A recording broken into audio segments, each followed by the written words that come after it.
or maybe I'll change the words around when I'm done with the final script, but I want it to be something that grabs the attention. I want it to be like that factor, like that might be me, and then I want to give the solution. So the first thing I want to do is have a really good hook. So that's the first thing that I want to make sure that I have.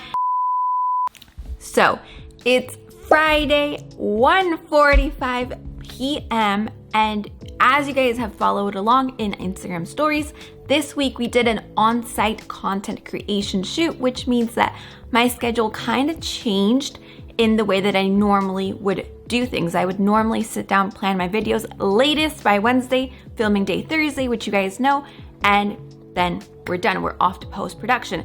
In this case, it's Friday. I have not filmed, but last week I showed you exactly how I batch that content creation process. So why not show you how the planning happens before that? Because as you guys heard in the previous video, that is where the meat of the success is in.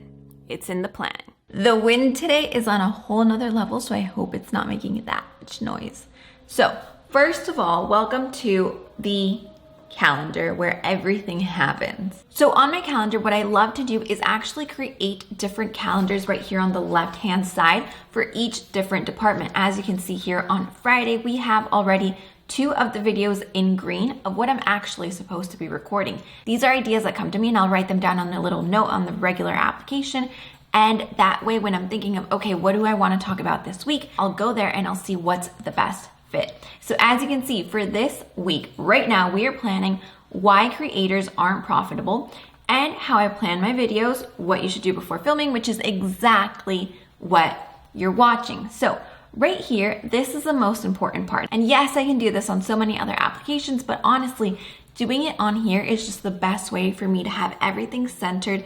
I can open it from my phone whenever I'm recording, no matter where I'm recording. It's easy peasy, lemon sleazy, which means there's no excuses not to get it done. Now, here is the part where the actual script writing comes into play. As I mentioned in my previous videos, I do not like word for word, but that does work for some people. So if that does work for you, then go ahead and do it your way. My way is through bullet points. Why creators aren't profitable actually came about from the note that I wrote down, wanting to explain why so many businesses aren't even making money. Like, yes, you're moving money, you might be making transactions, but at the end of the day, that money isn't there to stay. And all of this ties into something I learned from the Profit First book. So that's exactly what I'm going to be explaining throughout the video. And honestly, I want to share my experience of what it was like because it's been a year since we implemented the Profit First.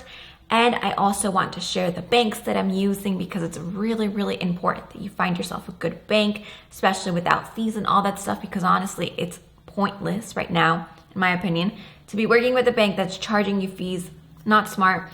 I also want to share just different snippets. So that's where everything that I have in mind, this is the moment to write down bullet points, decide, okay, exactly what's staying, what's not staying, what can I add? Do I need to do some research? Maybe if I'm going to talk about my experience, do I need to pull up anything that I'm going to show during the video? That's where it all gets done. So in this case, we're going to start off with a really good hook, specifically because this is something that the title is obviously like, I'm not making profit, or maybe I'll change the words around when I'm done with the final script, but I want it to be something that grabs the attention. I want it to be like that factor, like that might be me, and then I want to give the solution. So the first thing I want to do is have a really good hook. So that's the first thing that I want to make sure that I have. I'm going to play around with a couple sentences until I find a really good one. And when I'm looking for like that extra creative push, I'll go on copy.ai, play with a couple things until I really find the juiciest one. Quick little pause because I'm about to jump into our tax meeting and then we'll continue. And we're back to this. I just opened it up as soon as the meeting ended. I got inspired, so I've been writing away and I'm pretty much done with the intro part. I'm ready to get into the actual knowledge of how we've implemented it. I love being able to give value in my video, so that's really why the planning beforehand is super important, to make sure that, okay, I'm remembering everything that I want to share, sharing it in a clear, simple, concise way so that you guys can implement it, and then obviously adding in a couple of touches so that the video is fun to watch. Now that we have the script done, we go on to the next part, which is actually going ahead and researching the tags that we're going to use. For this, I'll put in the title that I selected into a Notion template that I have with my team member, and she will go ahead and do the research using TubeBuddy. Literally, what I tell you guys, I actually put it into action. Why do I do this? Because I've seen what happens when I don't research and when I do research. So we're definitely sticking with the research. That means that by the time I actually sit down and record, script is ready, research tags are ready, and I've done that for all the videos, as you can see. It's a process, but I promise you, if you're in it to get results, it will transform the way you do things. Another thing that I didn't mention that I also like to do is I go in and I look at my YouTube metrics, see how my previous videos have performed in terms of watch duration, see if there was a dip, what can I do to change it? If there was a spike, what can I do to change it? If less people watched, if more people watched, what can I do? Because that's honestly the only thing that is going to help you get better. It's not really about looking outside, seeing what's working for other people,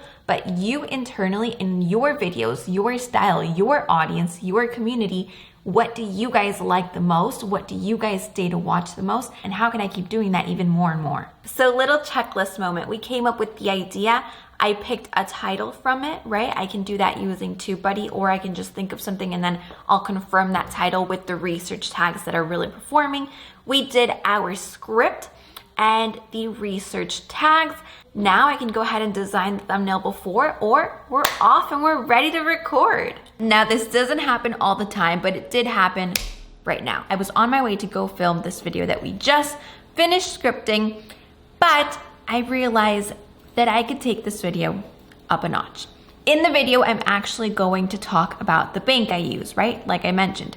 So I quickly reached out to the bank, and the bank actually responded super quickly, which is super cool because I can even have them in the video, interview them, add a separate segment, and that's what it's all about. Making the video the juiciest that it can be. So I'm gonna hold off on the filming for today until we finalize those details, but there you have the full process.